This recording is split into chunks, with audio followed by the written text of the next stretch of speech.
நம்முடைய தேவன் யார்னா நிலை நிறுத்த வல்லவராய் இருக்கிறார். எல்லாரும் சொல்லுங்க, யார் அவர்? ஹல்லேலூயா. கர்த்தர் நம்மை நிலையாக நிற்க பண்ணுவார். வாயை திறந்து 2 கையை உயர்த்தி சொல்லுங்க, கர்த்தர் நம்மை நிலையாக நிற்க பண்ணுவார். God will make us stand firm. நிலையாக நிற்கும்படி தேவன் நமக்கு உதவி செய்வார். இன்னைக்குள்ள செய்தி. வேதத்தை நாம் படிக்கும்போது எழுத்தின் பிரகாரமாகவே, அதாவது சரீர பிரகாரமாகவே நிற்க முடியாமல் இருந்த மக்களை தம்முடைய வல்லமையினால் தேவன் நிலை நிறுத்தி இருக்கிறார். சில உதாரணங்களை காண்பிக்க விரும்புகிறேன். நீங்கள் அப்போஸ்தலர் நடபடிகள் 4ஆம் அதிகாரம் 10ஆம் வசனத்தை படிக்கும்போது, அங்கே பிறவியிலிருந்து தாயின் வயிற்றிலே பிறந்தது நாள் முதல் 40 வயசாகியும் ஒரு நாளும் நிற்காம இருந்த ஒரு முடவன் அலங்கார வாசல்ல உட்கார்ந்திருந்தான். அவன் பிச்சை எடுத்து கொண்டிருந்தான் என்று வேதம் சொல்லுகிறது. ஆனால் அவனை பேதுரும் யோவானும் சந்தித்த பொழுது இயேசுவின் நாமத்தினால் அவனை எழுப்பினாங்க. 10ஆம் வசனத்தில் சொல்லுகிறாங்க பாருங்க, உங்களால் சிலுவையில் அறையப்பட்டவரும் தேவனால் மரித்தோரிலிருந்து எழுப்பப்பட்டவருமாய் இருக்கிற நஸ்ரனாகிய இயேசு கிறிஸ்துவின் நாமத்தினாலேயே இவன் உங்களுக்கு முன்பாக சொஸ்தமாய், சொல்லுங்க, சொஸ்தமாய் என்ன செய்தான்? நிற்கிறான் என்ற உங்கள் எல்லாருக்கும் இஸ்ரவேல் ஜனங்களுக்கும் தெரிந்திருக்க கடவுள். இங்க நடந்த அற்புதமே என்னன்னா, 40 வருஷமா இவனை பார்க்குறாங்க. பிறந்ததுல இருந்து இவன் ஒரு நாள் நின்னது கிடையாது. உட்கார்ந்த கதியாவே இருக்கிறான்னா கால் 2 முடமா இருக்கு அவனுக்கு. ரொம்ப பரிதாபம் இல்லையா? அது ரொம்ப கஷ்டமான ஒரு நிலை. கால் இருக்கு, சரீரத்தில் கால் இருக்கு, ஆனா கால் வேலை செய்யல, கால் நிக்க மாட்டேங்குது, அவனால் சொந்தமா நிக்க முடியல. ஆனா அன்றைக்கு அற்புதம் செய்த தேவன் அவனை நிற்கும்படி தேவன் உதவி செய்தார். ஹல்லேலூயா. நம்முடைய வேத புத்தகங்களை ரோமருக்கு எழுதின நிருபம் 14ஆம் அதிகாரம் 4ஆம் வசனத்துக்கு நேராய் திருப்பலாம். மற்றொருவனுடைய வேலைக்காரனை குற்றவாளியாக தீர்க்கிறதற்கு நீ யார்? அவன் நின்றாலும் விழுந்தாலும் அவனுடைய எஜமானுக்கே அவன் உத்தரவாதி. அவன் நிலை நிறுத்தப்படுவான். தேவன் அவனை நிலை நிறுத்த வல்லவராய் இருக்கிறாரே. இந்த வசனத்தின் முழு பகுதியையும் இன்றைக்கு நம்ம தியானிக்க போகிறது இல்லை, கடைசி வரியை மட்டும் ஆழமாய் தியானிப்பதற்கு கர்த்தர் என்னை வழி நடத்தினார். கடைசி வரி, தேவன் நம்மை நிலை நிறுத்துவார். நான் நினைக்கிறேன், நிலையா நிற்கிறது அப்படின்றது ஒரு மனிதனுடைய வளர்ச்சிக்கு ரொம்ப அவசியம். நம்முடைய வாழ்க்கையில் வெற்றி உள்ள வாழ்க்கைக்கு, ஸ்திரமான வாழ்க்கைக்கு, நம்ம நல்ல பயனுள்ள வாழ்க்கைக்கு, செழிப்பான வாழ்க்கைக்கு நிற்கிறது இல்லை, உறுதியாக நிற்க வேண்டும். எல்லாம் சொல்லுங்க, உறுதியாக நிற்க. வேதம் சொல்லுது, ஆவிக்குரிய வாழ்க்கைக்கு இது ரொம்ப முக்கியம். காற்றுகளால் அடிபடுகிற ஒரு பதரை போல நம்ம மாறிடக்கூடாது. 1ஆம் சங்கீதம் 4ஆம் வசனத்தில் வாசிக்கிறோம், துன்மார்க்கரோ அப்படி இராமல் காற்று பறக்கடிக்கும் பதரை போல இருக்கிறாங்க. அவங்க ஒரு இடத்துல நிலையா நிற்க மாட்டாங்க. இந்த பதர் காஞ்சி போன இலையெல்லாம் பார்த்தீங்கன்னா ஒரு நாள் இப்படி இருக்கிற மாதிரி இருக்கும், அடுத்த நிமிஷம் பார்த்தீங்கன்னா காற்று அடித்தா உடனே அது வேற ஒரு இடத்துக்கு பறந்து போயிடும். ஆனால் 3ஆம் வசனத்தில் படிக்கும்போது இந்த ஆசீர்வதிக்கப்பட்ட மனுஷன் யார் என்று சொன்னால், நீர்க்கால்களின் ஓரமாய் நடப்பட்டவன். அந்த நடப்பட்ட நிலையான நிலையில் அவன் இருக்கிறதுனால காலத்தில் கனி கொடுக்குறான், இலை உதிராது இருக்கிற மரத்தை போல இருக்கிறான். அவன் செய்வதெல்லாம், இதெல்லாம் நடக்கணும்னா அவன் ஃபர்ஸ்ட் நிற்கணும். உறுதியாக நிற்கலை அப்படின்னா கனி உள்ள வாழ்க்கையை அவன் எதிர்பார்க்கவே முடியாது, வெற்றி உள்ள வாழ்க்கை எதிர்பார்க்க முடியாது, மேன்மைகளை எதிர்பார்க்க முடியாது, உயர்வுகளை எதிர்பார்க்க முடியாது. You have to stand firm. அப்போஸ்தலர் நடபடிகள் 26ஆம் அதிகாரம் 15லிருந்து 16 வசனங்களை நீங்கள் வாசிப்பீர்களானால் அங்கே இதே போல் ஒரு சம்பவத்தை நம்ம படிக்க முடியும். சாரி, மன்னித்துக் கொள்ளுங்க, நான் தவறாக சொல்லிட்டேன்.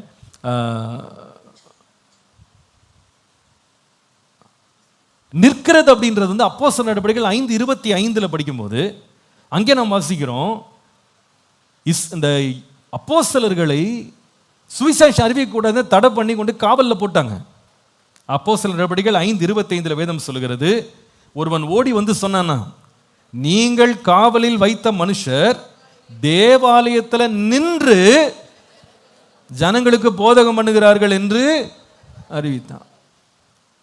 இவங்க யாருன்னா, முந்தின வசனம் படிச்சீங்கன்னா அவங்கள காவலில் போட்டு வச்சிருந்தாங்க, சுவிசேஷம் அறிவிக்கக்கூடாதுன்னு சொன்னாங்க. ஆனால் தேவ தூதன் போய் நீங்கள் தேவாலயத்தில் போய் பிரசங்கம் பண்ணுங்கன்னு சொல்லி சொன்னதுனால பயப்படாமல், ஒளியாமல், முடங்கி கிடக்காமல் நின்று சுவிசேஷத்தை சத்துருக்களுக்கு முன்பாக தைரியமாக பிரசங்கிக்கிறது கர்த்தர் பலன் தந்தார். உலகம் அவர்களை முடக்க நினைத்தது, அவங்கள உட்கார வைக்கணும்னு நினைச்சது.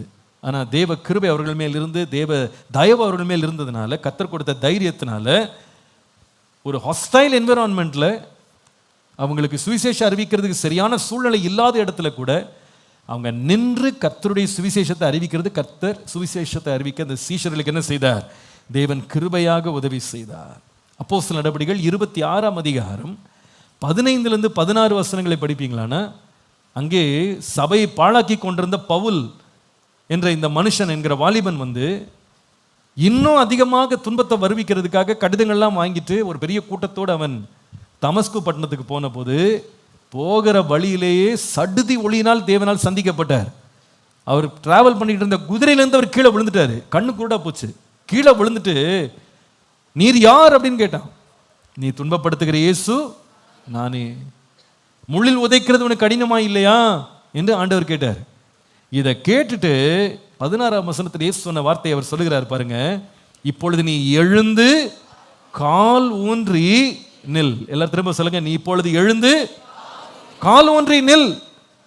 நீ கண்டவைகளையும் நான் உனக்கு தரிசனமாக காண்பிக்க போகிறவர்களையும் குறித்து உன்னை ஊழியக்காரனாகவும் சாட்சியாகவும் ஏற்படுத்துகிறதுக்காகவே நான் உனக்கு என்ன செய்தேன்? இந்த தரிசனத்தை பார்த்து முடங்கி போயிடாத, எழுந்து நின்று நீ என்ன பண்ணணும்?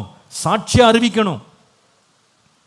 இந்த மனுஷனை பயத்திலிருந்து எழுந்து நிற்க வைத்தது என்னன்னு கேட்டா கர்த்தருடைய வார்த்தை.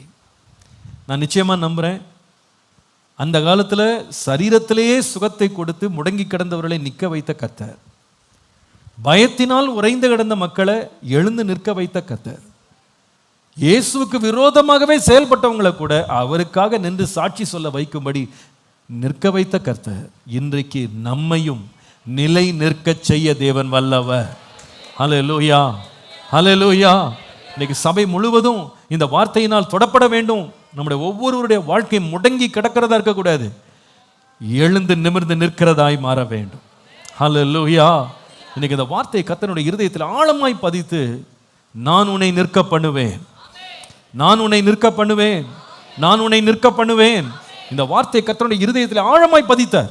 நீ முடங்கி கிடக்கிறவனாய் இருக்கலாம், பலவீனப்பட்டிருக்கிறவங்களா இருக்கலாம், நீங்க எந்த சோர்வில் உட்கார்ந்து இருக்கலாம், எனக்கு போதும் இனிமே நான் போக மாட்டேன், எனக்கு இனிமே எதுவுமே வேண்டாம் என்று முடங்கி போன நிலையில் இருக்கலாம். கர்த்தருடைய ஆவியானவருக்கு பேசுறாரு, நான் உன்னை நிலை நிற்க பண்ணுவேன், நான் உன்னை நிலையாக நிற்க பண்ணுவேன். ஹல்லேலூயா. என்னை நிலையாய் நிற்க பண்ணுகிற தேவனுக்கே ஸ்தோத்திரம் உண்டாவதாக, நிலையாய் நிற்க பண்ணுகிற தேவனுக்கே ஸ்தோத்திரம் உண்டாவதாக. இன்றைக்கு கால் நீங்க விசுவாசிக்க முடியுமானா, எந்த நிலையில நீங்க ஒரு முடங்கி போன நிலையில் நீங்க உட்கார்ந்துருக்கலாம், சோர்ந்து போன நிலையில் எனக்கு நிற்க முடியல, எனக்கு பலன் இல்லை அப்படின்னு எந்த பகுதியில் நீங்க ஒரு ஒரு ஒரு பலவீனத்தில் நீங்க தாக்கப்பட்டு உட்கார்ந்துருக்கலாம், ஒரு சோர்வில் தாக்கப்பட்டு உட்கார்ந்துருக்கலாம். இன்றைக்கு அவரை நோக்கி பாருங்க. இன்றைக்கு எந்த மனுஷனை நிற்க பண்ண தேவன் வல்லவராக இருக்கிறார். ஒருவேளை நீங்க நிற்காம 40 வருஷம் நீங்க உங்க வாழ்க்கையை கடத்திட்டு போயிருக்கலாம். பிறந்தது முதல் நான் எதுலையுமே உறுதியா நின்னது கிடையாது, எதுலையுமே தைரியமா நின்னது கிடையாது. ஒரு மிரட்டலுக்கு பயந்து உட்காந்துருவேன், ஒரு எதிர்ப்பை கண்டா நான் மிரண்டு உட்காந்துருவேன். எனக்கு முன்பாக தேவன் வைத்திருக்கிற தரிசனங்களை நிறைவேற்றதுக்கு நிற்கிறதுக்கு எனக்கு தைரியம் கிடையாது சொல்றீங்களா? அன்னைக்கு பவுலை தரிசனம் தந்து நிற்க வைத்து உலகமெங்கும் கொண்டு போன கர்த்தர் உங்களை நிற்க வைக்க வல்லவராய் இருக்கிறார். ஹல்லேலூயா. பயந்து போய் முடங்கி கிடந்த சீஷர்களை சிறைச்சாலிருந்து விடுதலையாக்கி தேவனுக்காக தேவாலயத்தில் நின்று கர்த்தருடைய நாமத்தை மகிமைப்படுத்தும்படி உதவி செய்த கர்த்தர் இன்றைக்கு நமக்கு உதவி செய்வார். நம்மையும் நிலை நிற்க பண்ண தேவன் வல்லவர். 3 பகுதிகளில் கர்த்தருடைய அனுக்கிரகம் நம்ம மேல் இருக்கும்போது நம்ம நிற்க முடியும், நிலையாக நின்று தேவனுடைய நாமத்தை மகிமைப்படுத்த முடியும். முதலாவது எபேசியருக்கு எழுதின நிருபம் 6ஆம் அதிகாரம் 13ஆம் வசனத்தை பாருங்கள். எபேசியர் 6ஆம் அதிகாரம் 13ஆம் வசனம். ஆகையால் தீங்கு நாளிலே அவைகளை நீங்கள் எதிர்க்கவும் சகலத்தையும் செய்து முடித்தவர்களாய் நிற்கவும் திராணி உள்ளவர்களாகும்படிக்கு தேவனுடைய சர்வாயுத வர்க்கத்தை எடுத்துக்கொள்ளுங்கள். சேர்த்து இன்னொரு முறை வாசிக்கலாமா? எல்லாரும் வாசிப்போம். ஆகையால் தீங்கு நாளிலே அவைகளை நீங்கள் எதிர்க்கவும் சகலத்தையும் செய்து முடித்தவர்களாய் நிற்கவும் திராணி உள்ளவர்களாகும்படிக்கு தேவனுடைய சர்வாயுத வர்க்கத்தையும் எடுத்துக்கொள்ளுங்கள். தீங்கு நாளிலே அவைகளை நீங்கள் எதிர்க்கவும். எவைகளை? எவைகளை? அவைகளைனா எவைகளை? எவைகளை என்று கண்டுபிடிக்கணும் அப்படின்னா 12ஆம் வசனத்தை பாருங்க, அல்லது 11 12 வாசிக்கலாமே. 11 இப்ப வாசிங்க பார்ப்போம். நீங்கள் பிசாசின் தந்திரங்களோடு எதிர்த்து நிற்க திராணி உள்ளவர்களாகும்படி தேவனுடைய சர்வாயுத வர்க்கத்தை அவைகளை எதிர்த்து நிற்க திராணி உள்ளவர்களாகும்படினா எவைகள்னா பிசாசினுடைய தந்திரங்களோடு எதிர்த்து நிற்கணும். அதற்கு தந்திரங்கள்ல நீங்க விழுந்துராம எதிர்த்து நிற்கணும். ஏன்னா இந்த பிசாசோடு தான் நமக்கு போராட்டம் இருக்குன்ற 12ஆம் வசனத்தில் படிக்கிறோம் பாருங்க. 12 ஏனெனில் மாம்சத்தோடும் இரத்தத்தோடும் அல்ல, துரைத்தனங்களோடும் அதிகாரங்களோடும் இப்பிரபஞ்சத்தின் அந்தகார லோகாதிபதிகளோடும் வான மண்டலங்களில் உள்ள பொல்லாத ஆவிகளின் சேனைகளோடும் நமக்கு என்ன இருக்கு? மறந்துடாதீங்க, பிசாசானவன் ஒரு நாள் லீவு போடுறதே கிடையாது. நமக்கு தான் லீவு, ஹாலிடே, ஓய்வு நாள்லாம். அவனுக்கு ஒரு நாள் கிடையாது. அவன் எப்பவுமே எப்படி இருக்கிறான்னா வார் ஜோன்ல தான் இருக்கான். சண்டைக்கு ஒருத்தர் போயிட்டாங்கன்னா அவங்களுக்கு லீவ் இருக்குமா? எதிரிகிட்ட போயிட்டு நான் கொஞ்ச நேரம் தூங்கிட்டு வந்துடுறேன், இந்த நேரத்தை கொண்டு போடாதீங்கன்னு சொல்ல முடியுமா? சொல்லுங்க பார்ப்போம். ஒரே ஒரு பாட்டு மட்டும் கேட்டு வந்துடுறேன், கொஞ்சம் டிஸ்டர்ப் பண்ணாதீங்க சொல்ல முடியுமா? அல்லது 7 நாளாக தூங்கலைங்க, ரொம்ப டயர்டாக இருக்குது, இன்றைக்கி மட்டும் கொண்டு போடாதீங்க, நீங்களும் ரெஸ்ட் எடுத்துக்கிறேன், நாங்கள் ரெஸ்ட் எடுத்துக்கிறோம், தூங்கணும் சொல்ல முடியுமா? சொல்ல முடியாது. எப்போவுமே விழித்தான் இருக்கணும், எப்பவுமே விழிப்போடு இருக்கணும். எப்போ அவன் எதிர்ப்பான்னு தெரியவே தெரியாதுன்னா இந்த எதிராளி எப்படி அவன் உட்கார்ந்துருக்கிறான் அப்படின்னா நாம் எப்போ கண் அசருவோன்னு பார்த்துக்கிட்டே இருக்கான். திருடர்கள் பார்த்தீங்கன்னா அவங்க எப்போ விழிப்பாக இருக்காங்க, நம்ம எப்போ சோர்வோமோ அப்போ தான் விழிப்பாக இருக்கு. அதனால தான் பொதுவாக திருடெல்லாம் எப்போ போகுதுன்னா நைட்டில் தான் திருடுவோம். ஏன்னா அவனுக்கு தெரியும் இந்த நைட் நேரம் என்ன செய்வாங்க, எல்லாரும் தூங்குவாங்கன்னு தெரியும். அதனால சோர்ந்து போய் எல்லாம் படுத்துருக்கிற நேரம் நம்ம அயர்ந்து தூங்கிட்டு நம்ம கனவு கண்டுக்கிட்டு இருப்போம். அவன் என்ன செய்வான், வீட்டில் இருக்க எல்லாம் நல்ல பொருட்களை அவன் தூக்கிட்டு போயிடுவான் இல்லையா? ஏன்னா அந்த நேரம் நம்மளுக்கு காது வேலை செய்யாது, என்ன நடக்கும் கூட அந்த நேரம் கேட்காது இல்லையா? ஆனால் நம்ம விழிப்பாக இருந்து எடுத்துருப்போம், கண்ணை விட்டு திருடுறான் அவன். சில பேர் காலையிலே திருடு போகிறத பார்ப்பாங்க. எப்போனா மனதளவில் வெளிப்பாக இருக்க மாட்டாங்க, கண்ணு திறந்து தான் இருக்கும். ஆனால் மனதளவில் எப்படி இருக்க மாட்டாங்க, வெளிப்பாக இருக்க மாட்டாங்க. கடந்த ஆண்டு நினைக்கிறேன், கடந்த ஆண்டு அதுக்கு முந்தின ஆண்டோ இங்கிலாந்து போயிருந்தேன் ஊழியத்துக்காக. அப்போது நான் கிளம்புறதுக்கு முந்தின நாள் பாஸ்டர் என்னை ஒரு ஹோட்டலுக்கு கூட்டு போய் சாப்பாடு கொடுத்து நாங்கள் எல்லாம் குடும்பமாக அவங்க குடும்பத்தோடு சாப்பிட்டுக்கிட்டு இருந்தேன். அப்போ சாப்பிடும்போது என் ஃபோனை இந்த பிளேட்டு பக்கத்தில் வைக்கிறது போல் ஃபோனை வச்சேன். பாஸ்டர் சொன்னார், அந்த ஃபோன் எடுத்து உங்கள் பாக்கெட்டில் வச்சுக்கிடுங்க பாஸ்டர்னாரு. ஏன் பாஸ்டர்ண்ணே, ஒரு கதை சொல்கிறேன்னாரு. அவர் ஒரு கொஞ்சம் மாதத்துக்கு முன்னால் புது ஃபோனாக எத்தனையோ ஆயிரத்துக்கு ஒரு ஃபோன் வாங்கியிருக்கிறாரு, புது ஃபோன். அவர் சொல்கிறார், அப்போ தான் பாஸ்டர் வாங்கிட்டு கேஸ் கூட போடல பாஸ்டர், பிராண்ட் நியூ கார்டை போட்டு எல்லா டேட்டாவையும் லோட் பண்ணிட்டு எடுத்துகிட்டு இதே மாதிரி சாப்பிட்றதுக்கு நான் ஒரு ஹோட்டலில் உட்காந்து ஃபோன் அப்படி பக்கத்தில் வச்சுட்டு மெனு கார்டை வாங்கி ஆர்டர் கொடுத்துட்டு இருக்கும்போது ஒரு ஒரு ஒரு பெண்மணி உள்ளே வந்தாள். உள்ளே இவரை பார்த்து, ஐயா நான் ரொம்ப கஷ்டத்தில் இருக்கேன், ஏதாவது உதவி நீங்கள் செய்ய முடியுமான்னு கேட்டாலும்.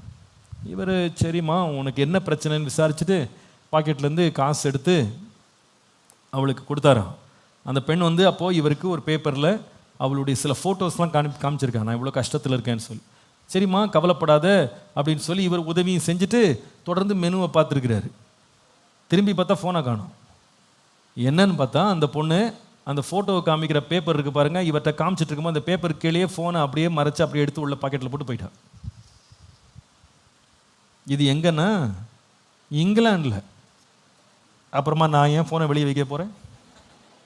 அதுக்கப்புறமா என் ஃபோனை வெளியே கண்ணிலே காட்டல, ஊர் சேர்ற வரைக்கும் பத்திரமா கொண்டு என்ன பண்ணணும், அங்கே ஃபோனுக்குன்னு காணாமல் போச்சுன்னா ஆளே தெரியாது ஊரில், ஏதாவது உனக்கு தொலைஞ்சு போன மாதிரி ஆயிரும், யார் நம்புகிறோம் மனப்படமாக தெரியாது, எனக்கு மாட்டிக்கிடுவோன்னு சொல்லிட்டு பத்திரமா ஃபோனை கையிலே வச்சிருந்தேன்.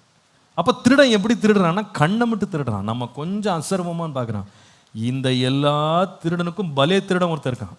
அவனை ஆண்டவர் சொல்கிறார், இவன் திருடவும் கொல்லவும் அழிக்கவும் வருகிறான் அன்றி வேறு ஒன்றுக்கும் வரான். அவனுக்கு ஆண்டவர் வச்ச பேரே திருடன் தான். திருடர்களுக்கெல்லாம் பெரிய தலைவர் இவர் தான், பயங்கரமான திருடன். இந்த திருடன் எங்கேயும் புகுந்தான் அப்படின்னு கேட்டால் ஏதேன் தோட்டத்துக்குள்ளே புகுந்துருக்கான் பாருங்க. அந்த அம்மாட்ட பேச்சுவாக்கில் பேச வச்சு அப்படியே பேசி பேசி பேசி ஆசை வார்த்தை சொல்லி மொத்தத்தை களவாடிக்கு ஓடிட்டான். எல்லாம் திருடு போன பிறகு தான் இந்த அம்மா கண்ணு திறந்துருக்குது. ஐயோ ஐயோ மொத்தத்தையும் வாரிட்டு போயிட்டானே, எல்லாம் திருடிட்டு போயிட்டானே. நல்லா தேன் ஒழுக பேசினா, நல்லா பேசினா, நல்ல ஃப்ரெண்டு மாதிரி பேசினா, நமக்கு நன்மை செய்கிற மாதிரி பேசினா, நமக்கு ஏதோ பெரிய ஆசீர்வாதம் கொண்டு வர்ற ஏஜென்ட் மாதிரி பேசினானே. ஒரு பழத்தை சாப்பிட்றதுக்குள்ள எல்லா மகிமையும் போயிடுச்சு, எல்லா நிறைவும் போயிடுச்சு. அன்றைக்கு மாத்திரம் இல்லை, இன்றைக்கு அவன் வஞ்சிக்கிறவனாக இருக்கிறான். வேதம் சொல்லுது, இவனுடைய தந்திரங்களுக்கு விரோதமாய் நிற்கிறதற்கு நீங்க திராணி உள்ளவர்களாகும்படி சர்வாயுத வர்க்கத்தை என்ன பண்ணுங்க, தரித்து கொள்ளுங்க. ஏன்னா இந்த பிசாசுனுடைய தந்திரங்கள்ல நம்ம மடிஞ்சிடக்கூடாது, விழுந்துடக்கூடாது. நம்ம நிக்கணும். பிசாசு எப்படிப்பட்டவன்னா நம்முடைய வீக் ஸ்பாட்டை பார்த்துக்கிட்டே இருப்பான். கவனிங்க, நம்ம எல்லாருக்குமே ஒரு வீக் ஸ்பாட் இருக்கு. எல்லாருக்குமே நம்ம லைஃப்ல வந்து நீங்க பார்த்தீங்கன்னா எல்லாத்துலேயுமே நம்ம பலசாலிகள் கிடையாது. ஏதோ ஒன்றில் எப்படி இருப்போம், பலவீனமாக இருப்போம். அதுதான் அவனுக்கு தேவை. சில வேளையில் சில நல்ல காரியங்கள் கூட நமக்கு பலவீனமாக மாறிடும். சில பேருக்கு ஒரு இரக்க குணம் இருக்கும், அந்த இரக்க குணத்தை தான் திருடன் பயன்படுத்துவான். சில பேர் ரொம்ப வெகுழியா இருப்பாங்க, ரொம்ப இன்னசென்ட்டாக இருப்பாங்க பாருங்க, அதை தான் அவன் பயன்படுத்துவான். சில பேருக்கு ஒரு பயம் இருக்கும், அதுதான் அவங்களுடைய பலவீனம், அந்த பயத்தை அவன் பயன்படுத்துவான். சில பேர் ரொம்ப அன்பா இருப்பாங்க, அதையே அவன் பயன்படுத்துவான். எது நம்முடைய பலவீனமோ அந்த எந்த இடத்துல நாம வந்து கொஞ்சம் கூட நம்ம யோசிக்காம கவனிக்காம நம்ம ரொம்ப ஃப்ரீயா இருக்கோம் பாருங்க, அங்கதான் அவன் பிடிப்பான். பொதுவாக திருடர்கள்லாம் எப்படி ஒருத்தனை வசப்படுத்துவான்னு கேட்டா, எந்த இடத்துல நம்ம காடெல்லாம் விட்டுட்டு, அதாவது நம்முடைய எதிர்ப்புகளை எல்லாம் விட்டுட்டு நம்ம உஷாரா இல்லாம, இது நம்ம இடம் தானே, நமக்கு தெரிஞ்ச இடம் தானே, பாதுகாப்பான இடம் தானே, நம்ம பழக்கப்பட்ட இடம் தானே, நம்ம கொஞ்சம் கூலா இருக்கோம் பாருங்க, அங்கதான் அவன் பிடிக்கிறான். அங்கதான், அதுதான் அவன் பார்த்துக்கிட்டே இருக்கான். Is always watchful. இந்த பிசாசுக்கு எதிராக நாம நிக்கணும்.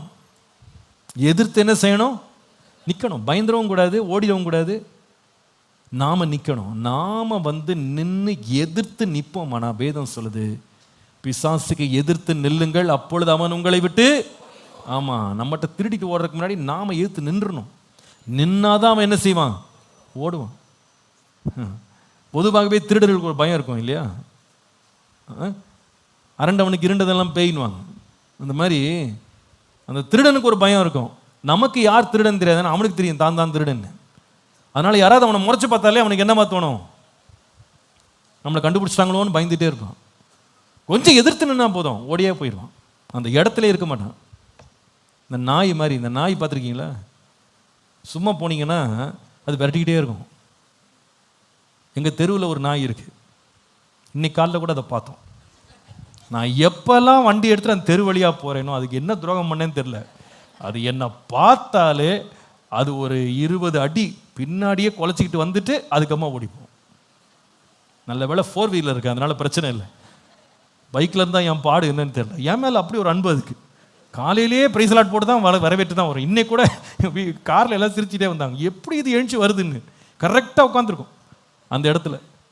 ஆனால் நான் பார்த்துருக்கேன் சில பேர் இந்த மாதிரி எதிர்த்து வரும்போது அது பின்னாடி குலைச்சி எழுத்து நின்னாங்க வச்சுக்கிடுங்களேன், எந்த வேகத்தில் வந்து அதே வேகத்தில் என்ன பண்ணிடும், ஒரே ஓட்டம். விசாசம் அப்படி தான் நம்மகிட்ட பார்க்குறான். நம்ம எதிர்த்து நிற்கிறத பார்த்தா அவன் நம்ம விட்டு ஓடியே போவான். அதுக்கு விசுவாசி என்ன செய்யணும், எதிர்த்து நிற்கணும். அது எதிர்த்து நிற்கிறதுக்கு என்ன தேவை அப்படின்னா ரொம்ப முக்கியமானது அங்கே போட்டிருக்கு, சர்வாயுத வர்க்கத்தை நீங்கள் தரித்துக்கணும். இந்த சர்வாயுத வர்க்கத்தை பற்றி எழுதியிருக்கு பாருங்க, 13ஆம் வசனம் படிங்க. அது ரொம்ப முக்கியமான வார்த்தையை விட்டுறக்கூடாது.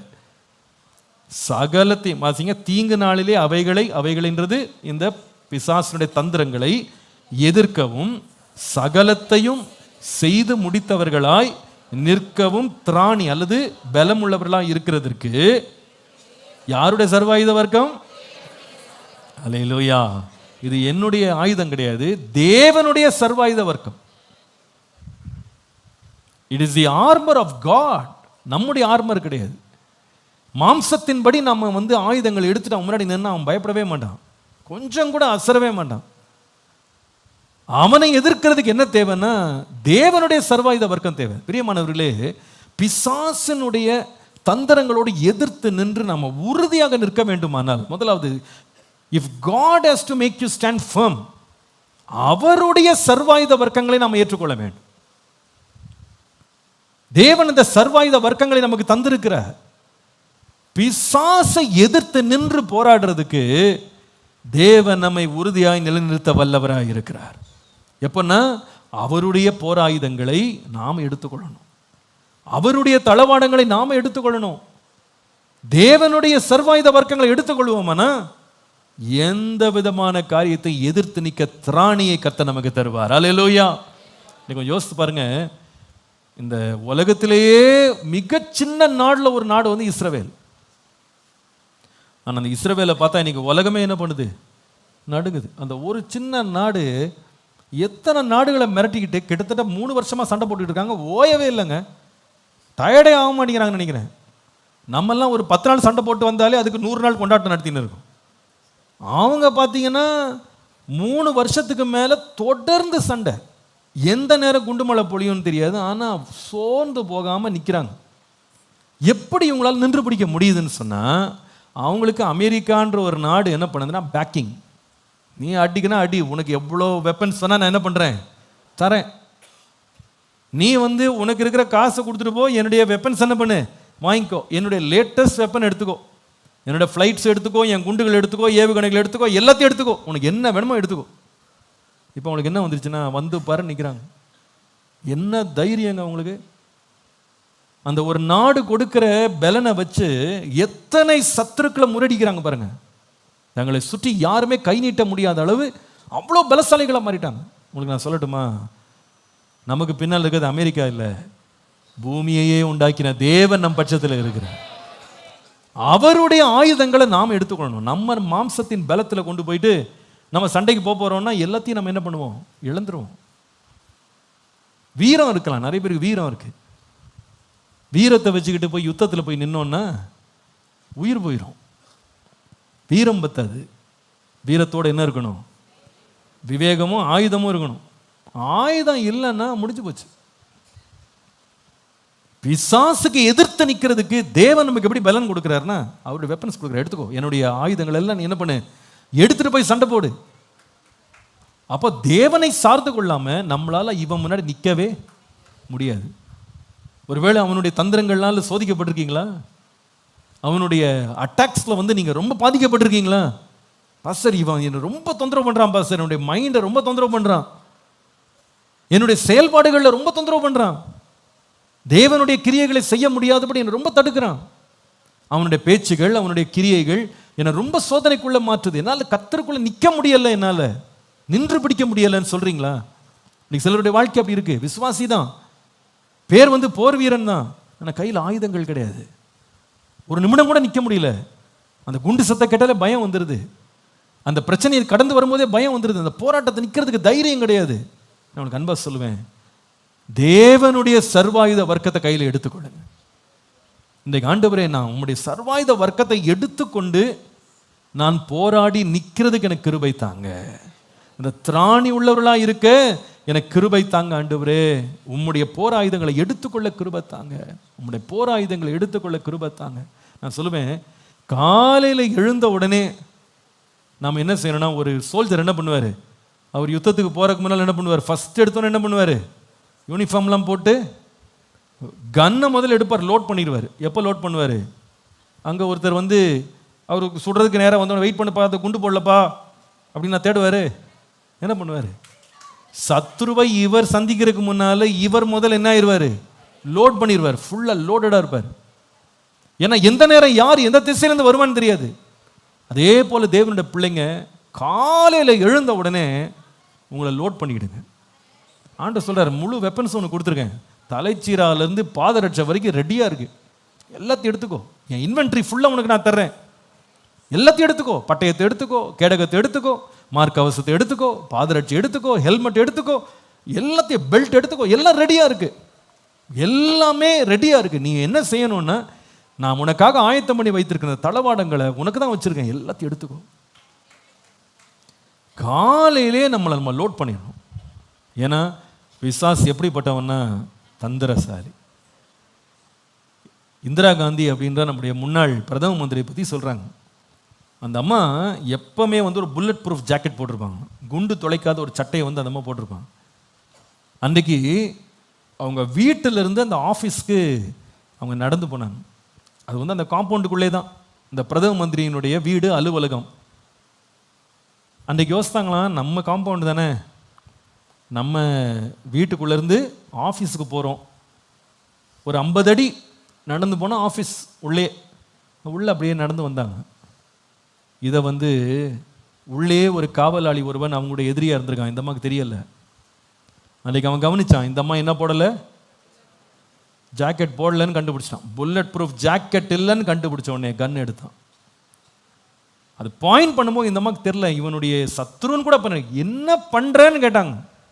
அதுக்குள்ளேயும் படப்பட்ட படப்பட்டன்னு குண்டு உள்ள பாய்ச்சிருச்சு, அங்கேயே விழுந்தாங்க. நாம உஷாராக இல்லாமல் இருக்கலாம், விசாசம் நம்ம மேலே பார்த்துக்கிட்டே இருக்கான். காலில் லோட் பண்ணிட்டாரா இவருன்னு பார்க்குறான். அதனால தானே வேதத்தில் வாசிக்கிறோம், காலமே உமக்கு முன்பாக ஆயத்தமாகி காத்திருப்பேன். காலையிலே ஆயத்தமாயிடுங்க. வேதம் நம்ம கற்பிக்கிற முக்கியமான போதனையில் ஒன்று என்னன்னா, சோதனைக்குட்படுறதுக்கு முன்னாலேயே நம்ம ஆயத்தமாயிடணும். இயேசு சொன்னார், சோதனைக்குட்படாதபடிக்கு விழித்திருந்து ஜெபம் பண்ணுங்க. இயேசு சோதனையை சந்திக்கிறதுக்கு முன்னாலே என்ன பண்ணிட்டாரு, இரவு முழுவதும் ஜெபம் பண்ணாரு. அதனால காலில் சோதனை வரும்போது அவரால் பயப்படக்கு வாய்ப்பே இல்லை, தைரியமாக சந்திச்சார். தேசாதிபதி வந்தான் எதிர்த்து, ராஜா எழும்பி வந்தான், ஜனங்கள் எல்லாம் கூக்குரல் இட்டாங்க. அவரை கடைசி வரைக்கும் ஒன்றும் செய்ய முடியல. கடைசி வரைக்கும் தன்னுடைய வாழ்க்கையில் தேவ சித்தத்தை நிறைவேற்றி பிசாசை ஜெயித்து அவர் தன்னுடைய ஓட்டத்தை வெற்றியாக முடித்தார். நமக்கு அது ஒரு உதாரணமாக வச்சிருக்கிறார். காலையில் எழும்போதே என்ன செய்யணும்னா, ஃபாதர் பக்மன்ஸ் பாடுறது போல துதிய நாடை அணியணும், துயரத்தை மறக்கணும், தேவனோட முகத்தை தேடணும். காலையிலே சொல்லிடணும், ஆண்டவரே இந்த நாளில் என் பரிசுத்தத்தை காத்துக்கொள்ள, ஆண்டவரே நீதியில் நடக்க, சத்தியத்தை பின்பற்ற, உமக்காக உண்மையாக வாழ்கிறதுக்கு இன்னைக்கு எனக்கு விரோதமாக எழும்பி வருகிற எல்லா விதமான சூழ்ச்சிகள், எல்லா விதமான சோதனைகளை எதிர்த்து நிற்க திராணி உள்ளவனாக இருக்கும்படிக்கு ஆண்டவரே ரட்சண்யம் என்னும் தலைச்சீராவை காலையிலே போட்டுக்கிறேன்ப்பா. நான் ரட்சிக்கப்பட்டவன், ரட்சிக்கப்பட்ட ஜனமே உனக்கு ஒப்பானவன் யார்? விலையேற பெற்ற இயேசு கிறிஸ்துவின் ரத்தத்தினால் நீ உண்டான ரட்சிப்பை நான் என் தலையின் மேல் நான் ஏற்றி கொள்கிறேன். நான் ரட்சிக்கப்பட்டவன் என்பதை நான் உணர்றேன். அந்த ரட்சிப்பின் சந்தோஷத்தினால் என்னை நீர் நிரப்பும். காலையிலே சொல்லிருங்க. அந்த சந்தோஷத்தை கர்த்தர் கொடுத்துட்டாருன்னா மற்ற சந்தோஷங்கள்லாம் பெரிய சந்தோஷமாகவே தெரியவே தெரியாதுங்க. காலையிலேயே அந்த ஹெல்மெட்டை தலைமையில் போட்டுக்கிடுங்க. இங்கே நிறைய பேர் காலையிலேயே அந்த ஹெல்மெட்டை போடாதனால உலகத்தில் கொண்டு வர சிற்றின்பங்கள் எல்லாம் உங்களுக்கு இன்பமாக தெரியுது. காலையிலே ரெடி பண்ணிடுங்க உங்களை. I want to be filled with the joy of your salvation, Lord. தேவனுடைய ரட்சிப்பின் சந்தோஷத்தினால் நிரம்பிட்டோன்னா இந்த உலகம் காட்டுற எல்லா ஆசாபாசங்கள்லாம் பெருசாகவே தெரியாது. ஆட போயா, நான் இதை விட என்னை விட்டு வாடாத மறையாத நித்திய சந்தோஷத்தை கர்த்தரின் தலையின் மேலே வைத்திருக்கிறார். கர்த்தரால் மீட்கப்பட்டவர்கள் ஆனந்த களிப்புடன் பாடி சீயோனுக்கு வருவார்கள். நித்திய மகிழ்ச்சி அவர்கள் தலையின் மேல் இருக்கும். சந்தோஷ மகிழ்ச்சி அடைவார்கள், சஞ்சலமும் தவிப்பும். காலையிலேயே நீங்கள் தேவ சமூகத்தில் அந்த சந்தோஷத்தை பெற்று பாருங்க. எந்த வெப் சீரிஸும் உங்களை என்ன பண்ணாது, கவர்ச்சியே கொடுக்காது. அதை பார்க்க ஆடப்போ, இதை பார்த்துட்டு இருக்கிறதுக்கு நான் தேவனுடைய சந்தோஷத்தையே வச்சுருக்கேன், இந்த டூப்ளிகேட்லாம் நம்மளுக்கு எதுக்கு இல்லையா, தெரியாது. காலையிலேயே இந்த சந்தோஷத்தினால் நம்ம நிரம்பிட்டோம் அப்படின்னா, வாயில் துதியினால் நிரம்பி தேவனுடைய ரட்சிப்பின் சந்தோஷத்தை பெற்றுக்கொள்வோம்னா, டிவியில் என்னது சீரியல் வருது பாருங்க, அப்படியே சாயணும்னு தோணாது. இந்த அசிங்கத்தை எவன் பார்ப்பான்? மாமியார் சண்டை, மருமக சண்டை, இதெல்லாம் எவன் பார்த்துக்கிட்டு இருப்பான்? இதான் ஒரு சந்தோஷம். இதை விட நித்திய சந்தோஷத்தை கர்த்தர் என்னுடைய இருதயத்தில் தந்திருக்கிறார். அது போதும் எனக்கு. காலையில் ஹெல்மெட்டை போட்டுக்கணும். சர்வாயுத வர்க்கத்தை என்ன பண்ணுங்க, தரித்து கொள்ளுங்க.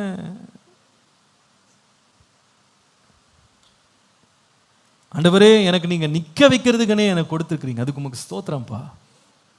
காலையில் எழுந்தவொடனே எப்படி எழும்பணும்னா, நோக்காட்டு சொல்லிக்கிட்டே எழும்பக்கூடாது. இடுப்பு வலிக்குது, ஆமாம் ரொம்ப நேரம் படுத்திருந்தா இடுப்பு வலிக்கு தான் செய்யும். காலு வலிக்குது, ஆமாம் காலில் ரத்த ஓட்டலைன்னா என்ன தான் செய்யும், வலிக்க தான் செய்யும். காலை எழும்பும் போதே 10 நோக்காட்டு சொல்லி எழும்பக்கூடாது. எழும்போது என்ன சொல்லணும்னா, இது கர்த்தர் உண்டு பண்ணின நாள், இதில் மகிழ்ந்து கழியூற கடவோம். காலையிலே எழும்பும் போதே துதியோடு எழும்பணும், ஆராதனையோடு எழும்பணும், நல்ல வாயில் ஒரு பாட்டோடு எழும்பணும். நீங்கள் அப்படி காலில் எழுந்து பாருங்க, நல்ல ஆண்டவர் 2-3 வார்த்தை சொல்லி துதிச்சு பாருங்க, அந்த இடமே தேவ பிரசன்னத்தினால் நிரம்பிடும். அர்த்தம் என்னென்னா, நான் ஆண்டவருடைய பண்டக சாலைக்குள்ளே போயிருக்கேன், என் வெப்பன்ஸ் எல்லாம் ரெடி பண்ணி எல்லாத்தையும் என்ன பண்ணுவோம், காலையிலே ஹெல்மெட்லாம் மாட்டிக்கணும். ரட்சிப்பின் சந்தோஷத்தை நான் பெற்றுக்கொண்டு இன்னைக்கு மகிழ்ச்சியோடு நான் இன்னைக்கு காலை நான் எதிர்கொள்ள போறேன். என்ன பிரச்சனை வந்தாலும் சரி, அதெல்லாம் பார்த்துக்கலாம். அல்லேலூயா. அந்த சந்தோஷத்தை உலகம் கொள்ளை கொண்டு போகவே முடியாது. காலையிலே எழுந்து நம்ம ஹெல்மெட்டை போட்டோம்னா என்ன வந்தாலும் சரி பார்த்துக்கலாம், என்ன வந்தாலும் சரி எதிர்கொள்ளலாம், நிற்கலாம். எத்தனை பேர் விரும்புறீங்க? அல்லேலூயா. நிற்கணும். எல்லாரும் சொல்லுங்க, என்ன செய்யணும்? எதற்கு எதிராக நிற்கணும்? பிசாசுக்கு எதிராக நிற்கணும். நிற்கிறதுக்கு என்ன சர்வாயுத வர்க்கம் தேவை? கரெக்டாக சொல்லுங்க, என்ன சர்வாயுதம் வேணும்? தேவனுடைய சர்வாயுதம் வேணும். சொல்லுங்க, தேவனுடைய சர்வ ஆயுதங்கள் நமக்கு தேவை. அந்த ஆயுதங்களை தலையிலேருந்து கால் வரைக்கும் ரெடி பண்ணி மாட்டிட்டோம்னா அதுக்கப்புறமா தைரியமாக போகலாம். எதை பற்றியும் கவலைப்பட வேண்டிய அவசியம் இல்லை. காலையிலே ரெடி பண்ண எனக்கு கிருபை தாங்க ஆண்டவரே. ஹல்லேலூயா. ஒரே சரணம் பாடுவோமா? அடைக்கலமே உமது. ஹல்லேலூயா. அடைக்கலமே உமதடிமை நானே, ஆர்ப்பரிப்பேனே அகமகிழ்ந்தே, கர்த்தர் நீர் செய்த நன்மைகளையே நித்தம் நித்தம் நான் நினைப்பேன். அளவற்ற அளவற்ற அன்பினால் அணைப்பவரே, அளவற்ற அன்பினால்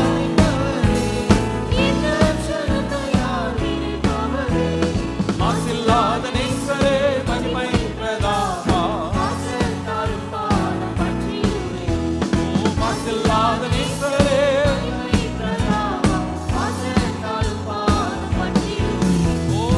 அடைக்கலமே உமதடிமை நானே,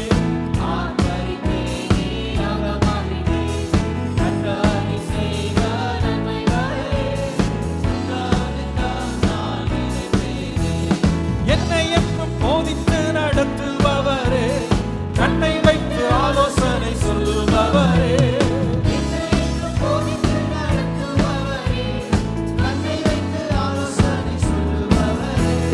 நடக்கும் வழிதனை காட்டுபவரே, உம்மை சூழ்ந்து கொள்ளுமே. நடக்கும் வழிதனை சூழ்ந்து கொள்ளுமே. அடைக்கலமே உமதடிமை நானே, ஆர்ப்பரிப்பேனே அகமகிழ்ந்தே, கர்த்தர் நீர் செய்த நன்மைகளையே நித்தம் நித்தம் நான் நினைப்பேனே. கர்த்தர் நீர் செய்த நன்மைகளையே நித்தம் நித்தம் நான் நினைப்பேனே. ஹல்லேலூயா. காலைல எழுந்து கண்டதையும் போட்டு கேட்காதீங்க, கண்டதையும் பார்க்காதீங்க. நம்ம சர்ச்சில் என்னென்னமோ முயற்சி எடுக்கிறோம். அதில் ஒரு முயற்சி என்னென்னா, ஏசி ஆவடி சாங்ஸ்ன்னு போங்க. அதில் போனால் எல்லாம் பழைய கீர்த்தனை பாமாலைகள்லாம் இப்போ போட்டுக்கிட்டே இருக்கும். கிட்டத்தட்ட 14-15 பாட்டு போட்டோம் நினைக்கிறேன். அது வரைக்கும் 16 பாட்டா, 16 சாங்ஸ். பரவாயில்ல, அப்டேட்டடாக இருக்கீங்க, வெரி குட். இந்த பாட்டெல்லாம் போட்டு கேளுங்களேன், அவ்வளோ மனசு குளிர்ச்சியாக இருக்கும், அவ்வளோ சந்தோஷமாக இருக்கும், இருதயத்தையும் மகிழ்விக்கும். அது உங்களுக்கு ஒரு பிடிச்ச ஒரு ஆராதனை பாடலோடு காலைல ஆரம்பிங்க. எழுமுன உடனே நல்ல வாயை திறந்து ஆராதிங்க, வாயை திறந்து பாடுங்க. நான் பாடும்போது என் உதடுகளும் நீர் மீட்டுக்கொண்ட என் ஆத்துமாவும்.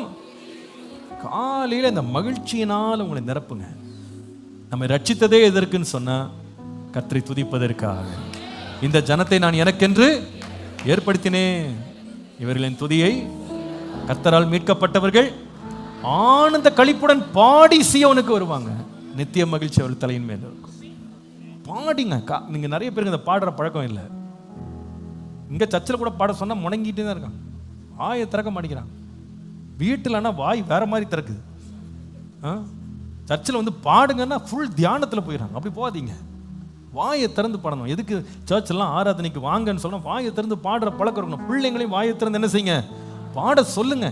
வாயை திறந்து பாடு. கர்த்தர் நமக்கு வாய் எது கொடுத்துருக்கிற? கர்த்தரை பாடுறது கொடுத்துருக்கிற. நம்முடைய வாயை நன்மையினால் திருப்தி ஆக்கி இருக்கிற நல்ல பாடல்களை கொடுத்து நீங்க பாடி பாருங்களேன். நீங்க காலில் எழுந்து ஒரு 1-2 பாட்டு வாயினால் நீங்க பாடி பாருங்க. தேவ பிரசன்னம் உங்களுக்குள்ள இறங்குறதீங்க பார்ப்பீங்க. அப்போ என்ன, ஹெல்மெட்டை போட்டோன்னு அர்த்தம். அந்த ரட்சிப்பை நான் அனுபவிக்கிறவனாக, ஆண்டவரே இன்னைக்கு எதிர்த்து வருகிற போராட்டங்களை நான் சந்திக்கிறதுக்கு எனக்குள்ள அந்த சந்தோஷத்தை தாரும்.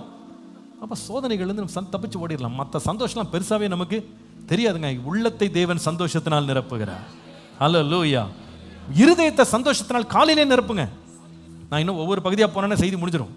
என்ன, ஹெல்மெட்லேருந்து, பிரஸ்பேட்லேருந்து, நம்ம பெல்ட்லேருந்து, அதுக்கப்புறமா ஷூஸ்லேருந்து எல்லாத்தையும் சோடு எடுத்துகிட்டு வந்து ஷீல்டு எடுத்தேன்னா நீ பிரசங்கம் முடிச்சிடும், அதனால் நான் விட்டுறேன், நீங்கள் போய் உட்காந்து படிச்சு பாருங்க. உங்கள் சோதனை என்ன? இன்பத்தினால் சோதிக்கப்படுறீங்களா? காலையில் ஹெல்மெட்டை மாட்டிடுங்க. ஆண்டவரே உம்முடைய சந்தோஷத்தை எனக்கு தந்துட்டீங்கன்னா அந்த ஹெல்மெட்டை போட்டேன்னா உலக சந்தோஷம் எதுவுமே என்னை தொட கூட செய்யாது, நான் மேற்கொண்டு போயிடுவேன். அல்லேலூயா. யாராவது இதில் ரொம்ப சோதிக்கப்படுறீங்கன்னா ஆண்டவர் இன்னைக்கு பேசுகிறாரு. உலகத்தின் இன்பங்கள் சிற்றின்பங்கள் ரொம்ப சோதிக்குதா? நல்லா தான் இருக்கும் பாஸ்டர், சண்டே மண்டே ஆனால் அப்படியே வண்டி போயிடுது பாஸ்டர், வேற எங்கேயோ பார்க்க போயிடுது, வேற எதையோ பார்க்க போயிடுது, எதன் மேலேயோ அப்படி பற்றுதல் வந்துருதா? காலையில் எழும்பி தேவனுடைய மகிழ்ச்சியினால் உங்களை நிரப்புங்க. அல்லேலூயா. இது தேவனுடைய சர்வாயுத வர்க்கம். அதை போட்டுட்டிங்கன்னா நிச்சயமாக நான் சொல்லுவேன், அவனுக்கு எதிர்த்து நிற்க திராணி உள்ளவர்களாய் மாறுவீங்க. கர்த்தர் நல்லவர். ரெண்டாவது இன்னொன்றில் நிற்கணும். 1 கொரிந்தியர் 16:13 பாருங்க.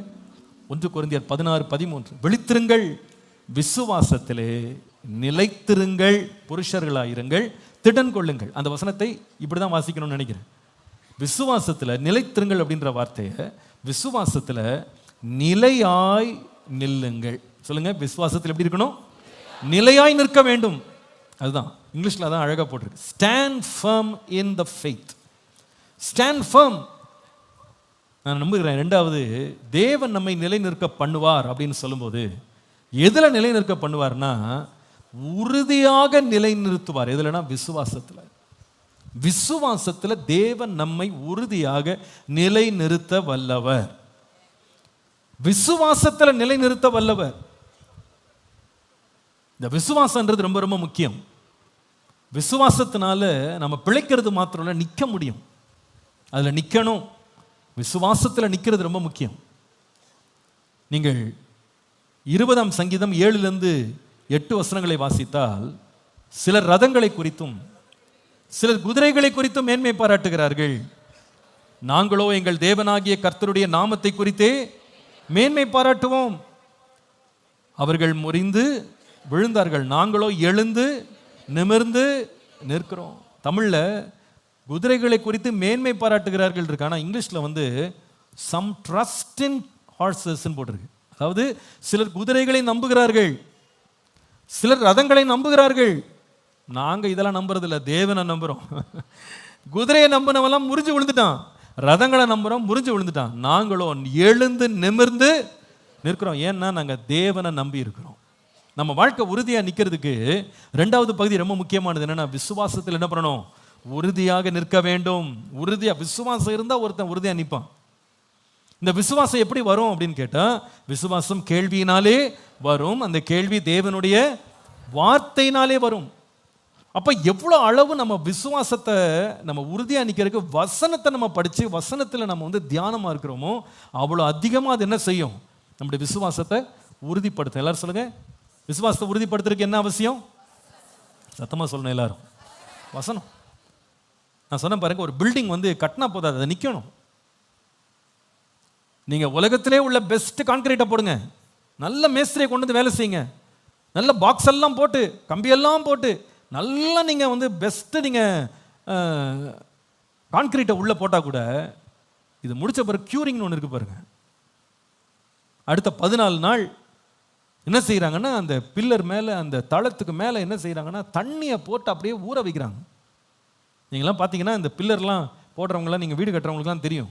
சுற்றி கோணி கட்டி என்ன பண்ணுவாங்க, அந்த ஈரம் அப்படியே காஞ்சிராதபடி என்ன பண்ணுவாங்க, எப்பவுமே ஈரப்பதத்திலே இருக்கணும் அப்படின்னு தண்ணியை ஊற்றி ஊற்றி ஊற்றி ஊற்றி ஊற்றி அப்படியே அதை வந்து ஸ்ட்ரெங்தன் பண்ணுவாங்க. நான் நினைக்கிறேன் விசுவாசம் கூட இப்படி தான். ஒரு மனுஷன் உறுதியாக விசுவாசத்தில் நிற்கணும்னா அந்த விசுவாசத்தை ஆண்டவர் தான் துவக்கினாரு. ஆனால் அந்த விசுவாசம் கடைசி வரைக்கும் ஓடி முடியணும்னா அந்த விசுவாசத்தை நமக்குள்ள உறுதிப்படுத்துறதுக்கு தேவன் கொடுத்தது வசனம். எல்லாரும் சொல்லுங்க, என்னது? வசனம். வசனம் இல்லாம நீங்க வந்து உங்க விசுவாசத்துல உறுதியா நிக்க முடியாது. இன்னைக்கு நிறைய பேர் இயேசுவை பிடிக்குது, நானும் ஒரு கிறிஸ்தவன், நானும் வந்து ஆண்டவருக்குள்ள என்ன கட்ட போறேன்னு ஆரம்பிச்சுட்டாங்க. ஓட்டத்தை ஆரம்பிச்சுட்டு எதை விட்டாங்கன்னா வசனத்தை விட்டாங்க. இது எப்படி இருக்குன்னா, இந்த கான்ட்ராக்டர் வேகமா வேலையை முடிக்கிறதுக்குன்னு மடமடன்னு கட்டிட்டு போயிடுவாரு. சில பேர் என்ன பண்ணுவாங்க, தண்ணி ஊத்துறது சோம்பல் போடுவாங்க, தண்ணி ரொம்ப செலவாகுதுன்னு வேணான்றுவாங்க. ஆனா ஒரு நல்ல ஞானமுள்ள சிற்பாச்சாரி என்ன செய்வான்னா தண்ணீரை ஊற்றி ஊற்றி ஊற்றி ஊற்றி அதை என்ன பண்ணுவான்னா கியூர் பண்ணுவான். கர்த்தர் நமக்கு இந்த உலக ஓட்டத்தில் எவ்வளவு நாள் நியமித்திருக்கிறாரோ அத்தனை நாள் நம்ம வசனத்தில் ஊறும்போது தான் நம்ம நிற்க முடியும். வாலிபன் தன் வழியை எதனால் சுத்தம் பண்ணுவான். கர்த்தருடைய வசனத்தின்படி தன்னை காத்து கொள்வதினாலேயே. உமக்கு விரோதமாய் நான் பாவம் செய்யாதபடிக்கு உம்முடைய வசனத்தை என் இருதயத்திலே வைத்து வைத்தேன். அந்த வாக்கு இருதயத்தில் இருந்தா நம்முடைய பாதைகளில் இருக்குமானா நாம நிற்போம். எல்லாரும் சொல்லுங்க, நம்ம என்ன செய்வோம்?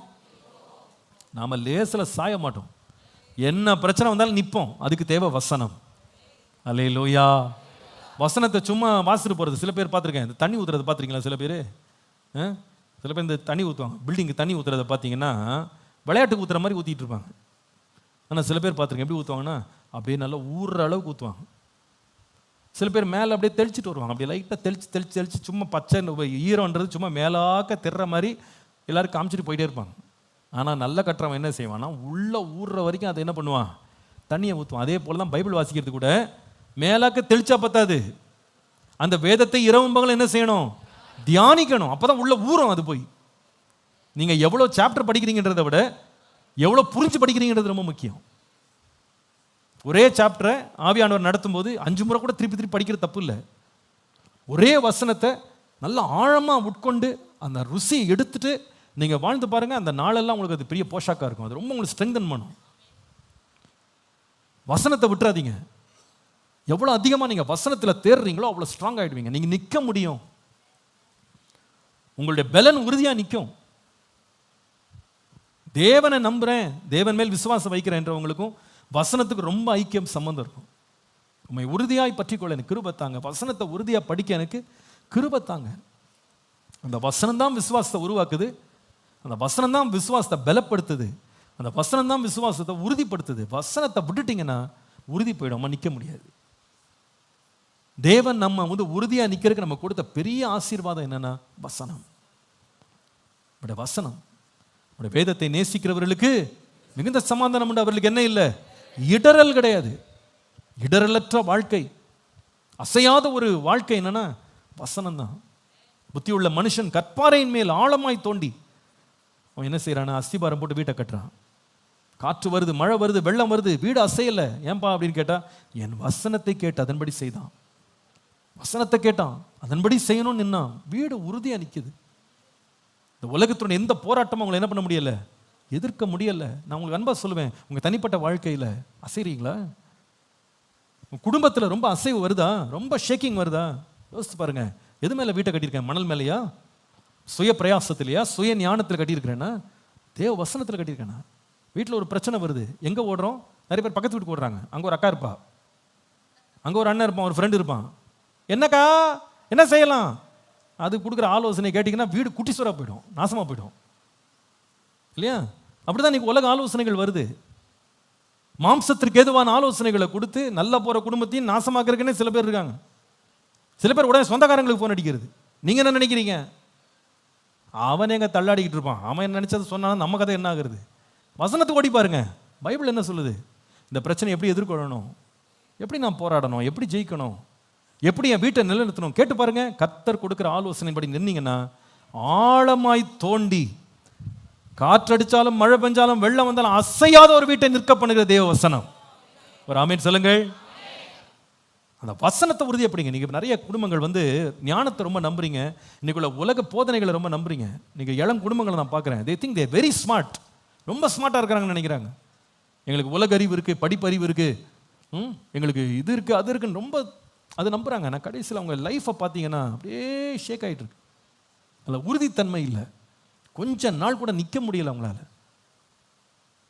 சில பேர் சொல்கிறத கேட்டிருக்கேன், நான் உலகத்தில் இவ்வளோ பெரிய பெரிய சாதனைகளை சாதிக்கிறேன் அப்படின்றாங்க. ஆனால் அவங்களோட வீட்டை கட்டுறதுக்கு அவ்வளோ கஷ்டப்படுறாங்க. உலகத்தில் எவ்வளோ பணத்தை சொந்த மனைவியை நடத்த முடியல அவங்களால. வீட்டில் ஒரு பாசமாக அன்பாக இருக்க முடியலைங்க, ரொம்ப கஷ்டப்படுறாங்க அதில். ஏன் அப்படின்னா தேவ ஆலோசனைப்படி செவி கொடுத்துருந்தா அவங்க வாழ்க்கை எவ்வளோ உறுதியாக மாறி இருக்கும். எவ்வளோ அழகாக கர்த்தர் நடத்திட்டு போயிருப்பார். கார் இருளில் கூட அழகாக நடத்திட்டு போயிருப்பார். ஆலோசனை கொடுப்பார். ஒரு பதில் சொல்கிறது கர்த்தருடைய வசனம் நமக்கு ஆலோசனை கொடுக்கும். கோபத்தை கையாளுறதுக்கு வேதம் நமக்கு ஆலோசனை கொடுக்கும். குற்றங்களை கையாளுறதுக்கு வேதம் நமக்கு ஆலோசனை கொடுக்கும். எல்லாத்துக்கும் ஆலோசனை பைபிளில் இருக்கு. மருந்துக்கு மருந்து, ஆலோசனைக்கு ஆலோசனை, எல்லாமே வேதத்தில் இருக்கு. அதான் ஒருத்தர் பாடினாங்க இல்லையா, பழைய சண்டே ஸ்கூலில் சொல்லுவோம், வேதத்திலே வேதத்திலே விலை மதியாத முத்துக்கள் உண்டு, தினம்தோறும் நீ அந்த முத்துக்களை பார், உண்மையாகவே நீ ஒரு முத்தாக மாறுவாய். கேட்டிருக்கீங்களா அந்த பாட்டெலாம்? பழைய பாட்டு அது. வேதத்திலே விலை மதியாத முத்துக்கள் உண்டு. தினம்தோறும் நீ அந்த முத்துக்களை பார், உண்மையாகவே நீ ஒரு முத்தாக மாறுவாய். நம்ம வாழ்க்கை உறுதியா நிக்கணும் அப்படின்னா வசனம், விசுவாசம் உறுதியா நிக்கணுமா வசனம். எல்லாரும் சொல்லுங்க, என்ன வேணும்? வசனம் இல்லாம உறுதி கிடையாது, எல்லாம் மடிஞ்சு விழுந்துரும். அந்த வசனத்தை உறுதியை பிடித்துக் கொள்ள எனக்கு கிருபை. இந்த வசனத்தை கர்த்தர் நமக்கு தம்முடைய ஆவியினாலே நமக்கு வெளிப்படுத்தி இருக்கிறார். கடைசியா மூன்றாவது, எதுல உறுதியா நிக்கணும்? அப்போஸ்தலர் நடபடிகள் 2ஆம் அதிகாரம் 14ஆம் வசனம் பாருங்க. 2:14. பேதுரு 11 கூட நின்று அவர்களை நோக்கி உரத்த சத்தமாய் பிரசங்கம் பண்ணினான். திரும்ப வாசிக்கலாம். அப்பொழுது பேதுரு 11 கூட நின்றான். முதலாவது சொன்னேன், எதுல நிக்கணும் அப்படின்னா பிசாசை எதிர்த்து நிற்க கர்த்தர் நமக்கு பலன் தருவார். எப்படி நமக்கு பலன் வரும்? பிசாசை எதிர்த்து நிக்கணும்னா தேவனுடைய சர்வாயுத வர்க்கத்தை தரித்து கொள்ளணும். ஒண்ணுதான் நம்ம கவனிச்சோம், என்னது அது? ரட்சணியத்தின் தலைச்சிராவை போட்டுக்கொள்ளணும். அந்த ரட்சிப்பின் சந்தோஷத்தை காலையிலேயே தேவனை துதித்து பலனை பெற்றுக்கொள்ளணும். எழுத்து நிற்கிறதுக்கு திராணி உள்ளவர்களாய் தேவனுடைய மகிழ்ச்சியினால் நிரம்பணும். ரெண்டாவது என்ன, எதுல நிக்கணும் சொல்லுங்க? விசுவாசம். விசுவாசத்துல எப்படி நிக்கிறது?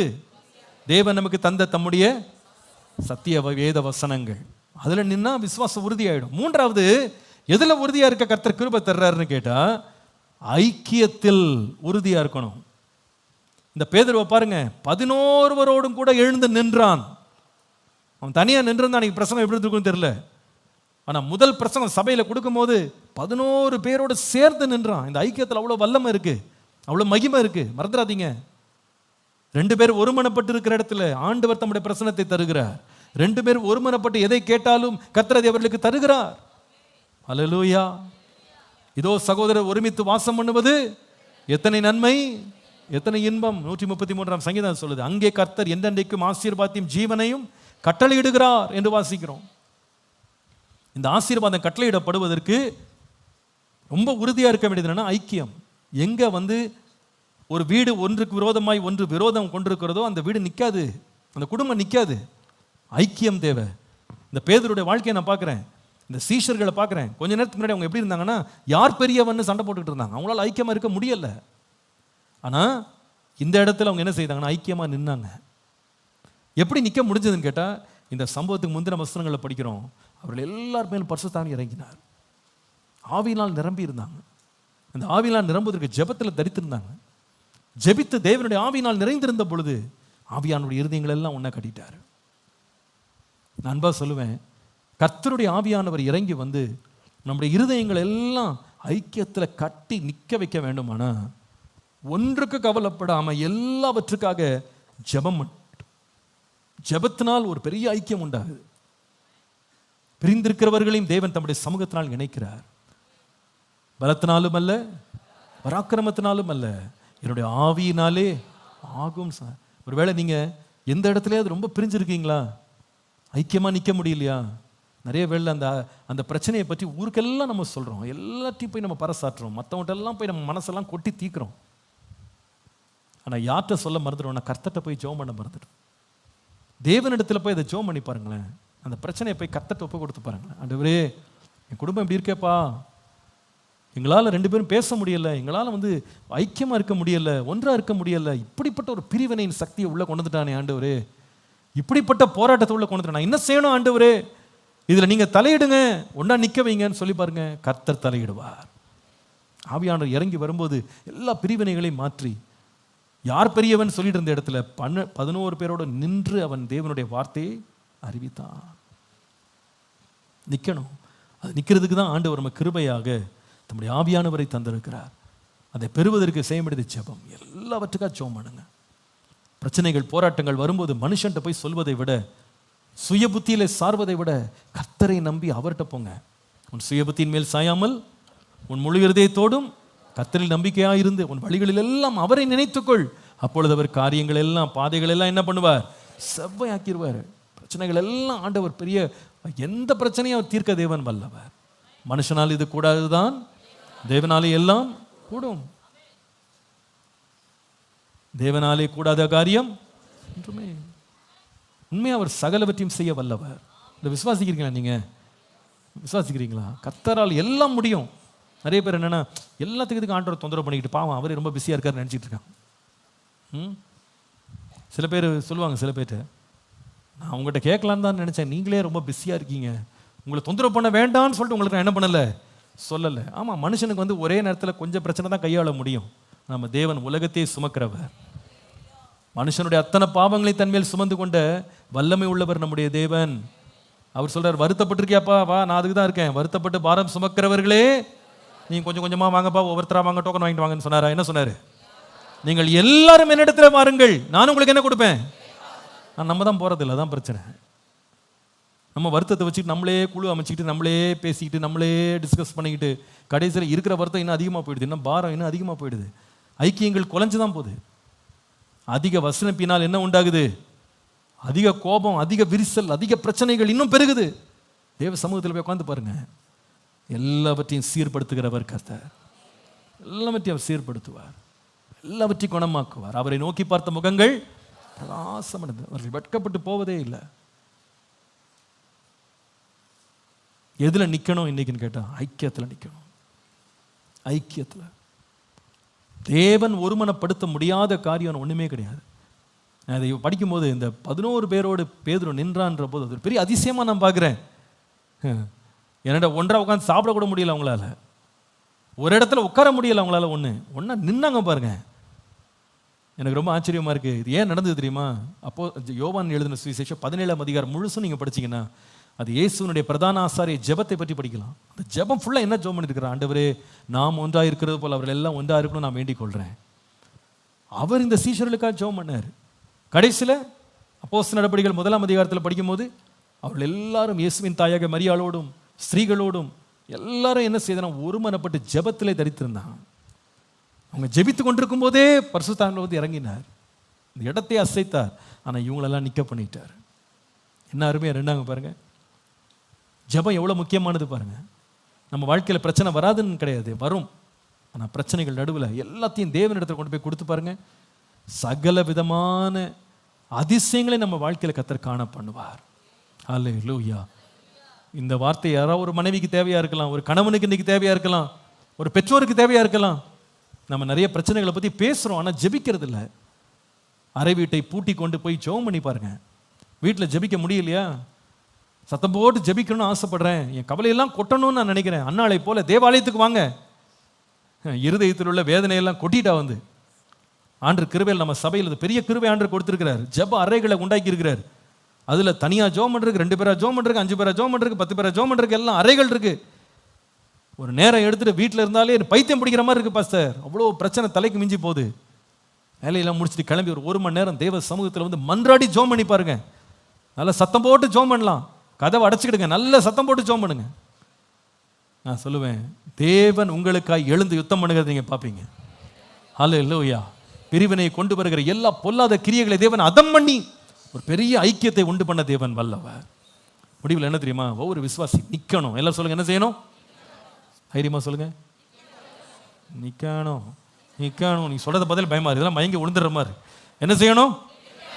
ஹல்லேலூயா. எதுல நிற்கணும்? 3 காரியம். முதலாவது எதுல? பிசாசுக்கு எதிர்த்து நிற்கணுன்ற மாதிரி சொல்லி சொல்லுங்க பார்ப்போம். பிசாசுக்கு எப்படி பண்ணணும்? யுத்த சேனை மாதிரி சொல்லணும், பயந்தாங்கோழிகளா சொல்லக்கூடாது. பிசாசுக்கு என்ன செய்யணும்? எதிர்த்து நிற்கணும். 2வது எங்க நிற்கணும்? விசுவாசத்தில் உறுதியா நிற்கணும். 3வது எதுல நிற்கணும்? ஐக்கியத்தில் உறுதியா நிற்கணும். இதுக்கு எல்லாத்துக்கு என்ன வழி? முதலாவது பிசாசுக்கு எதிர்த்து நிற்கணும்னு என்ன செய்யணும்?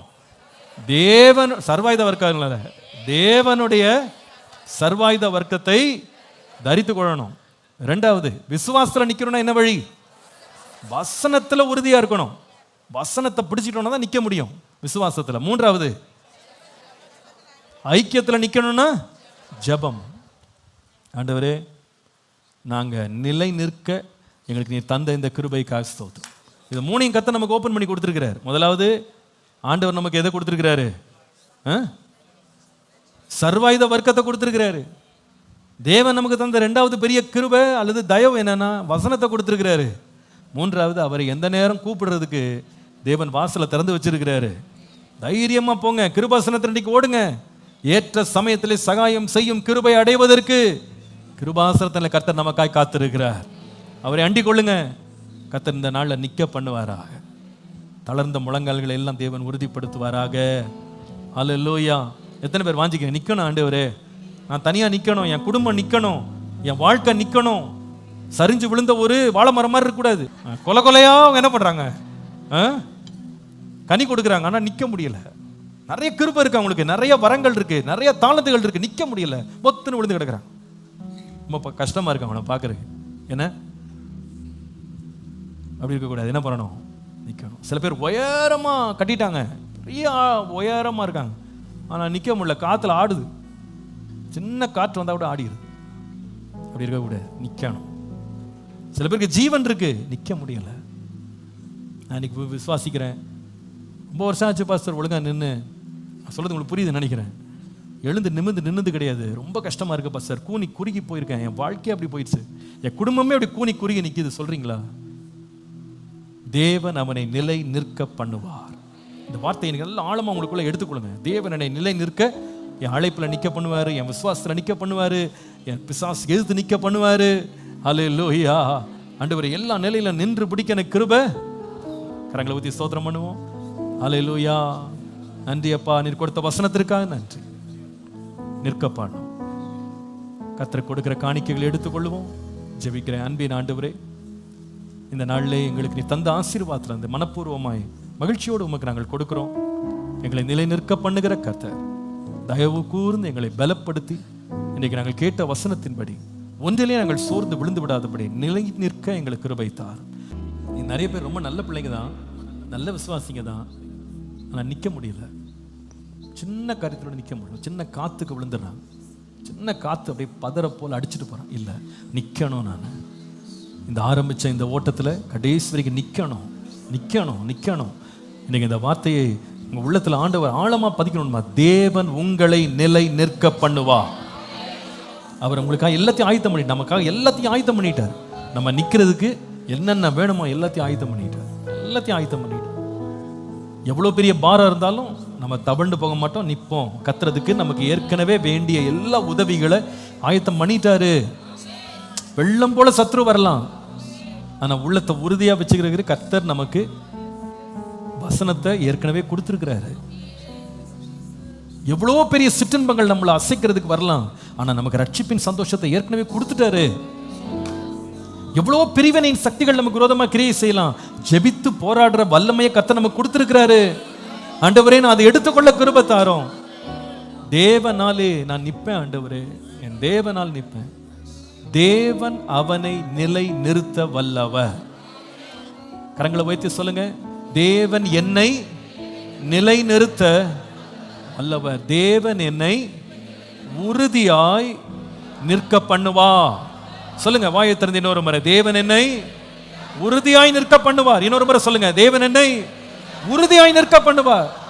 நான் தவண்டு பாதியில் விழுந்துடக்கூடாது, விழ மாட்டேன். எப்போ நீ விழ மாட்டேன்னா கர்த்தரை சார்ந்து கொள்ளும் போது. இன்றைக்கு ஒரு தீர்மானம் எடுங்களேன். காலையில் எழுந்த உடனே நல்லா ஆண்டவரை துதிப்பேன்னு ஒரு தீர்மானம் எடுங்க. ரட்சிப்பின் சந்தோஷத்தை ஒவ்வொரு நாள் நான் புதுப்பித்துக் கொள்ளுவேன். நல்ல ஆண்டவரை மகிழ்ச்சியோடு ஆனந்தத்தோடு பாடி ஆராதிப்பேன். உலகத்தின் சிற்றின்பங்களை தொட முடியாது. எந்த ஒரு கெட்ட பழக்கம் நம்மளை தொட முடியாது. ஏன்னா உள்ள நிறைஞ்சிருச்சுன்னா நம்ம இடம் இருக்காது, வேற எதுக்குமே இடம் கிடையாது. ஆண்டவர்கிட்ட முன்பு காலையிலேயே ஃபுல் பண்ணிருங்க, நல்லா ஃபில் பண்ணிருங்க. அல்லேலூயா. சில பேர் சொல்லுவாங்கல்ல, தொண்டை வரைக்கும் சாப்பிட்டாங்க, இனிமே எது கொடுத்தாலும் உள்ள என்ன பண்ணாது, காலையிலேயே ஃபுல் பண்ணிருங்க. அப்படி நம்ம வண்டியை ஃபுல் பண்ணிருங்க. நல்லா தேவ மகிழ்ச்சியினால் நிரப்பிட்டீங்கன்னா மற்ற எதுக்குமே இடம் இருக்காது, திகட்டிடும். வேண்டாம்ப்பா, இதெல்லாம் நம்ம கர்த்தருக்குள்ள நிரம்பிட்டோம், நல்லா ஆண்டவரில் மகிழ்ந்துட்டோம், இதெல்லாம் தேவையில்லை நமக்கு, இதெல்லாம் நமக்கு இன்னும் இடம் கிடையாது, நான் திருப்தி ஆயிட்டேன். அல்லேலூயா. இந்த தண்ணீரை குடிக்கிறவனுக்கு இனி தாகம் எடுக்காது, பசி எடுக்காது. ஆண்டவரே, நிற்கிறது கிருபை தந்ததுக்காக உமக்கு அந்த கிருபையை பெற்றுக்கொண்டு அனுபவிக்க கிருபை தார். நல்ல பிதாவே, இந்த காலையில் எங்களோடு பேசி நம்முடைய சத்தியத்திற்காக நன்றி. எங்களை நிலை நிற்க பண்ணுகிறவர் நீர். ஒருவர் ஆகிலும் சோர்ந்து போய் விழுந்துடக்கூடாது ஆண்டவரே. இன்னைக்கு இந்த வார்த்தையை அப்படியே எங்கள் ஆவிக்குள்ளே ஏற்றுக்கொள்கிறோம். நாங்கள் என்ன நிலைமையில் இருந்தாலும் எங்களை நிற்க பண்ணுகிறவர் நீர். பிசாசு எங்களை அழிக்கிறதுக்காக விழ பண்ணுறதுக்குன்னே அவன் எவ்வளவோ தீர்மானம் எடுக்கிறான். எவ்வளவோ இடர்களை கொண்டு வருகிற ஆண்டவரே, ஆனா நீங்க எங்களை நிக்க பண்ணுகிற தேவன். அல்லேலூயா.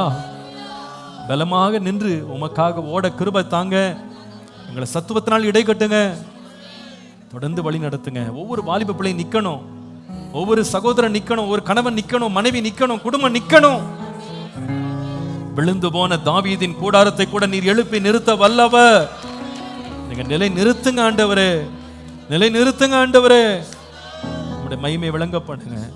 உம்மையே சார்ந்து உம்முடைய பலனை பெற்றுக்கொண்டு தேவனாலே நாங்கள் நிலை நிற்க கிருபை தாங்க.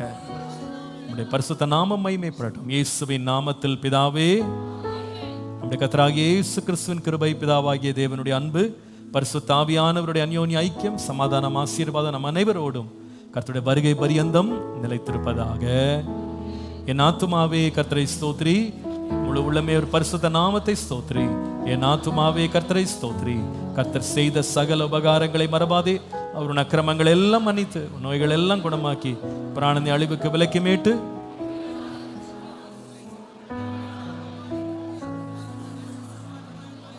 வாழ வைத்து போல் ஆகிறது. ஆமேன், ஆமேன். Praise the Lord.